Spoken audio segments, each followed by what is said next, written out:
যারা আল্লাহর কাছ থেকে নিতে শিখে গেছে তাদের আর দুনিয়ার কারো কাছ থেকে কিছুই চাওয়ার দরকার নেই। হ্যালো ভিউয়ার্স, আসসালামু আলাইকুম। আশা করি সবাই ভালো আছেন। আলহামদুলিল্লাহ আমিও ভালো আছি। বিদায় 24 সালকে 2025 সালকে স্বাগত জানানোর জন্য আরেকটি দিন মাত্র বাকি আছে। আজকে আপনাদের জন্য মজার একটা রেসিপি শেয়ার করছি, সেটা হলো চিকেন তান্দুরি। তো আমি চিকেনের 4টা লেগ পিস নিয়েছি। লেগ পিসগুলো একটু ছুরি দিয়ে কেটে নিয়েছি, আর সব ধরনের মশলা নিয়ে আমি চিকেনগুলো গায়ে মাখিয়ে নিয়ে আমি চিকেনগুলো 3 ঘন্টা ম্যারিনেট করে রাখবো। এই শীতের সিজনে আসলে চিকেন বারবিকিউ করা, চিকেন ফ্রাই, চিকেন তান্দুরি সব কিছুই আমার বাচ্চারা অনেক বেশি পছন্দ করে।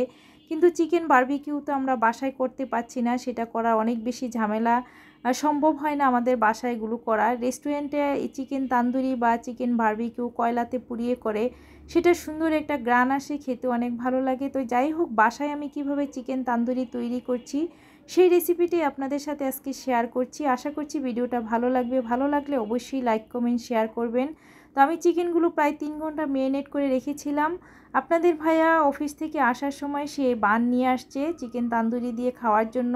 আমি আসলে চিকেন তান্দুরির সাথে নান রুটি তৈরি করতাম, কিন্তু আপনাদের ভাইয়া যেহেতু নিয়ে আসছে আর কষ্ট করিনি। তো আমি 3 ঘন্টা চিকেনগুলো ম্যারিনেট করে রাখার পরে এখন আমি এটা কিভাবে চুলায় তৈরি করি সেটাই আপনাদের সাথে শেয়ার করছি। আমি পুরনো একটা ফ্রাই প্যান নিয়েছি, যেহেতু তান্দুরিগুলো একটু পোড়া পোড়া করবো সেজন্য একটু পুরনো ফ্রাই প্যান দেখে নিয়েছি, আর অল্প কিছু তেল দিয়ে চিকেনগুলো দিয়ে দিলাম। যেহেতু এটা ব্রয়লার মুরগি, এটা বেশি একটা সময় লাগবে না কুক হতে। তো আমি কিছুক্ষণ ঢাকনা দিয়ে রাখলে এটা থেকে যে পানিটা ছেড়ে দিবে সেটা দিয়ে এটা আসলে সিদ্ধ হয়ে যাবে। তারপরে ঢাকনাটা উঠিয়ে আমি একদম এটা পোড়া পোড়া করে নিব। রেস্টুরেন্টে ওরা হিটেও, গ্যাসের হিটেও করে, কয়লাতেও করে, গ্যাসের হিটেও করে। যাই হোক, সবচেয়ে বড় কথা হলো চিকেনে সব ধরনের মশলা দিয়ে আপনি কয়লাতে পুরান আর চুলায় করেন একই রকম টেস্ট হবে, তবে কয়লাতে একটু স্মেলটা সুন্দর আসে।